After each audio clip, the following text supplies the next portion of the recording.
Hello my friends, it's Gabriel with the Last Huntsman Outdoors channel here, and I have another knife here to do testing and review on, and that is the Toor Knives Field 1. Let's check this knife out.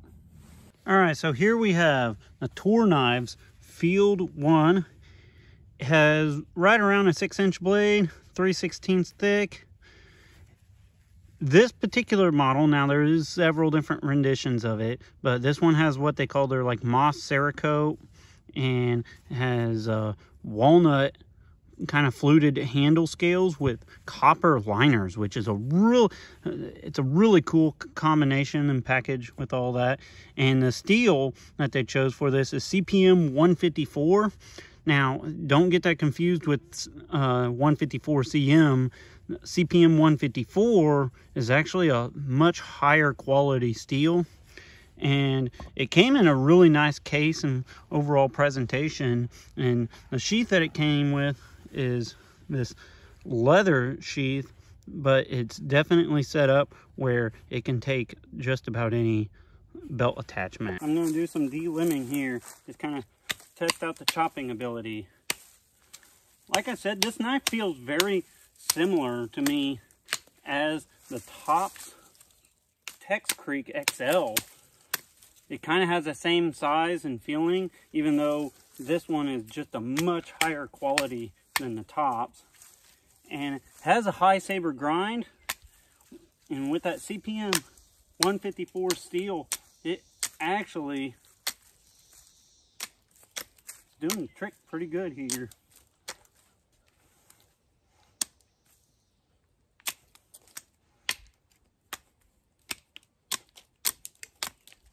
On here is I want to give a huge shout out to Ben with 5C Knives.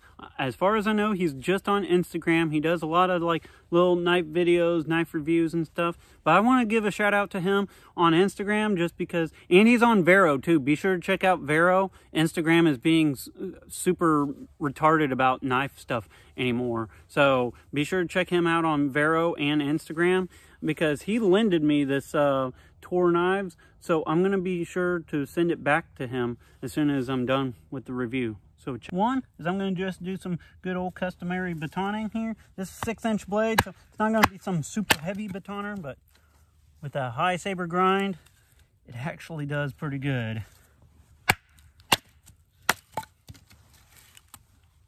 Get into some of that pretty red cedar there.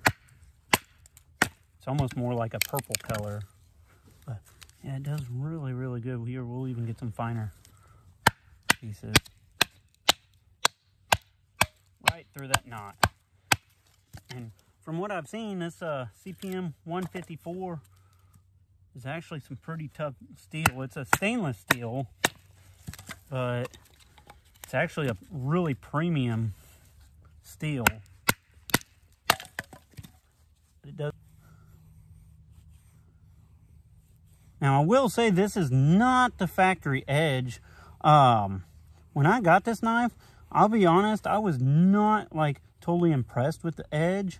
So I kind of touched it up myself, which, to be totally fair, I do that with a lot of knives. I don't usually just go with the factory edge. I'll touch up a lot of knives. I'll hit it on the work sharp, but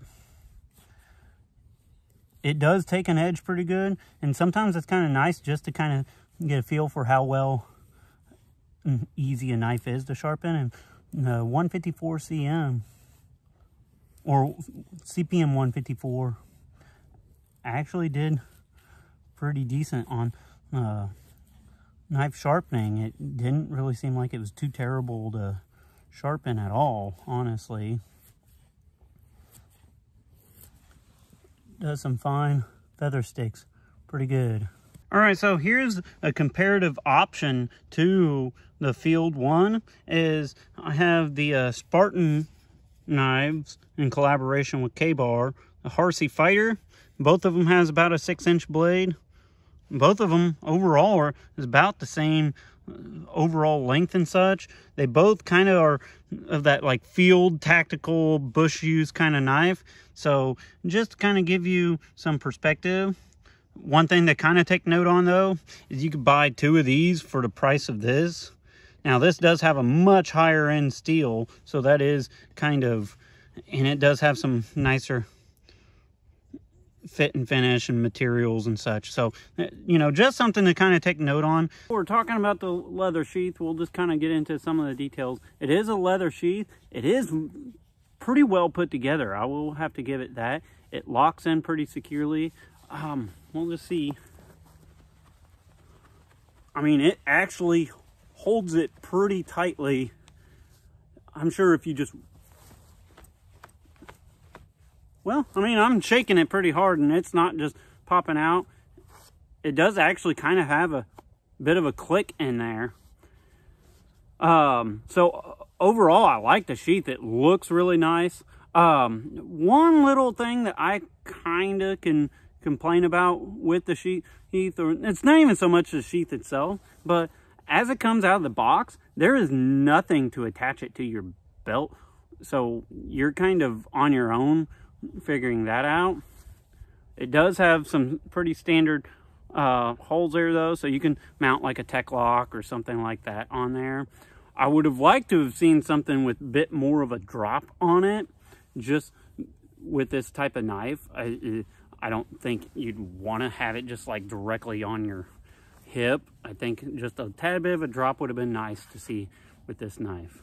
All right, I'm going to do some notches here with the Toor Field 1.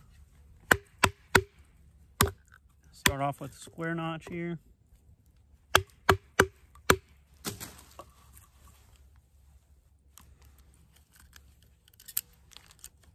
Yeah, popped it right out of there. Do kind of more of like a tent stake. Oops, I kind of busted the whole thing out. Actually, I'll just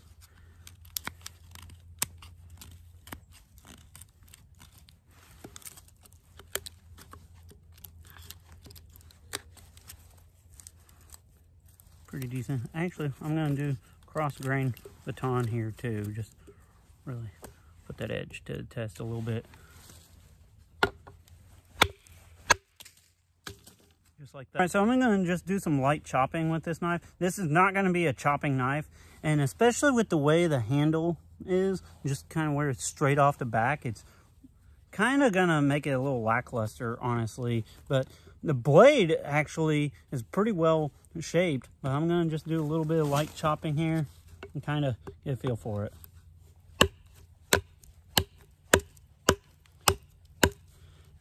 Yeah, I can. Blade actually has a decent bit of power to it. It's just I don't really trust chopping with it too much, just because even though it has a lot of texture to the blade, it still just doesn't want to feel like it wants to stay in my hand very well. So I don't trust doing too much heavy chopping with it, honestly. I'm going to leave it at that. I mean, it actually has the power to do it. I mean, I'll just try this here.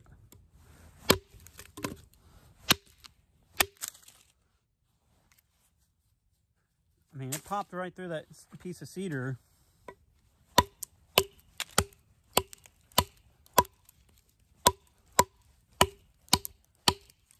And it chops into that pretty decently, but you definitely have to reset your hand constantly with this knife. All right, so I'm going to just do some basic slicing here with the Toor Knives Field 1. And that also is a good way for me to just really kind of bear down on the handle and get a feel for the ergonomics. I can already tell you, the handle, I can't get over this handle. Now, I know not every handle works for every body, and it kind of described me. I have medium-sized hands, so I don't even have particularly big hands, but if you had like ogre hands, this handle would just kill you, and it's kind of even bugging me a little bit. The blade performs great on this knife. I like the blade. I like the blade steel. I like the look of this knife a lot. But the handle,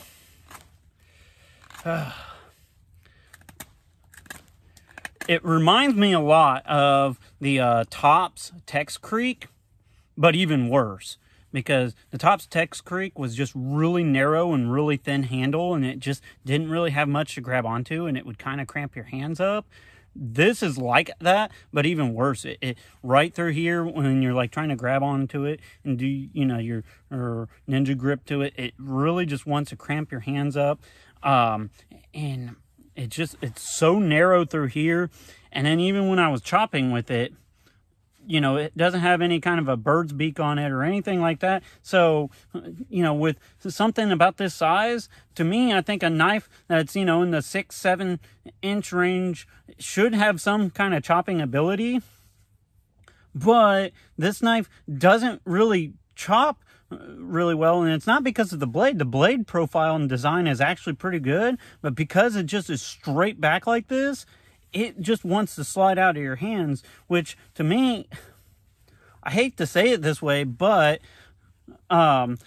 this knife is kind of meant, at least from what I've seen with the way Toor markets it, is supposed to be kind of like a field tactical bush kind of use blade, and it's kind of lacking some basic things to make it that.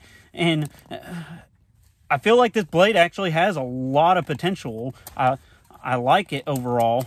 It's just the handle. I cannot get over the handle.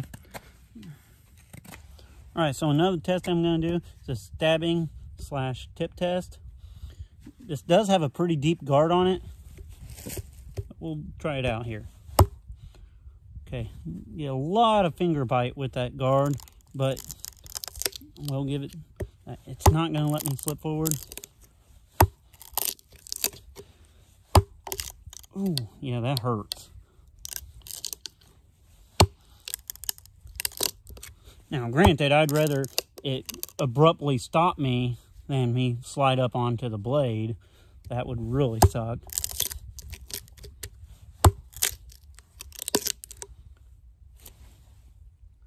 The CPM 154 seems like it actually holds up pretty decently. No bends or chips or anything like that. And it actually does stab decently. It's just that guard is really sharp on your fingers. All right, so something else to kind of take note on with the Toor Knives Field 1 is it, even with that, I think it's like a Cerakote on there. Even with the Cerakote,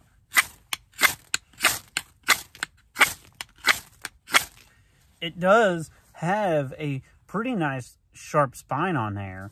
So I'm not going to really worry about a fire right now, but it would easily get your firecraft type of stuff going if you had to use this knife for that. Knives, at least from what I've seen, kind of tries to market this as like a pseudo tactical type of knife too. That's kind of their whole genre. I'm going to kind of see how well it fares with that and start off with a little bit of stabbing, and then we'll transition to some little bit of combatives and see how well it indexes and holds in hand. Okay. So it actually does stab pretty good, kind of like I showed in the tip test. Getting a good almost 3/4 of an inch stab into there, but that guard really bites into your hand when you do it. Let's just do a little bit of slashing and see what it can do.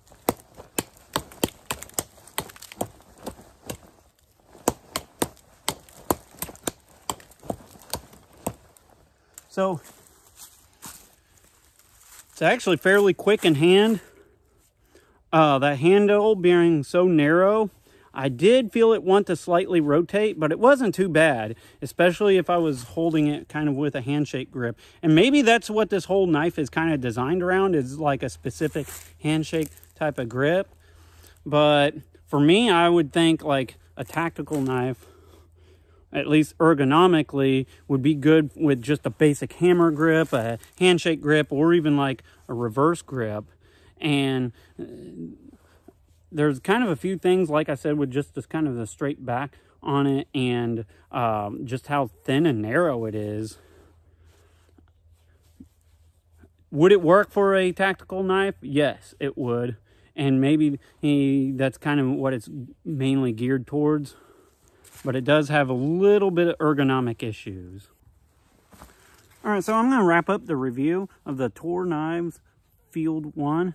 And here's the thing, right off the bat. I'm not doing this because I want to take a crap on Toor knives or anything like that. I don't have any vested interest on any of that scale. I just like to keep things realistic and honest with you guys, my subscribers. So I don't usually do a whole lot of like negative reviews, because usually if something's real bad, then I just don't have the interest to even review it, honestly. But I did borrow this knife, and I feel that I should knock out a review on it. So, the Toor Knives Field 1. I want to like this knife, actually. The blade performs pretty well. The materials is nice. It looks nice. It has a good presentation to it. However, as you guys kind of noticed through the video, I have complained a lot about the ergonomics. The ergonomics is pretty lackluster on this knife. The handle is really thin, and it's even worse than the Tops Tex Creek. And if you guys ever used the Tops Tex Creek, a lot of people complained about that. Or the Tex Creek XL. Kind of note on, I also think, like, while I do like the sheath, I think it looks cool, I do think for that kind of money, it should have some kind of a belt attachment method, and this just doesn't even have that. And so I don't know. I feel like this knife had a lot of potential and kind of missed on a couple major key things. So if it's something you're looking for, then you might give it a try. But me personally, I cannot suggest this. So, and nothing against Toor knives or anything like that. They got some other models that looks really neat and cool, but the Field 1 is kind of a little lackluster on some things. So, I'm just keeping it real with you guys. With all that said, be prepared both physically and spiritually. God bless, and carry on.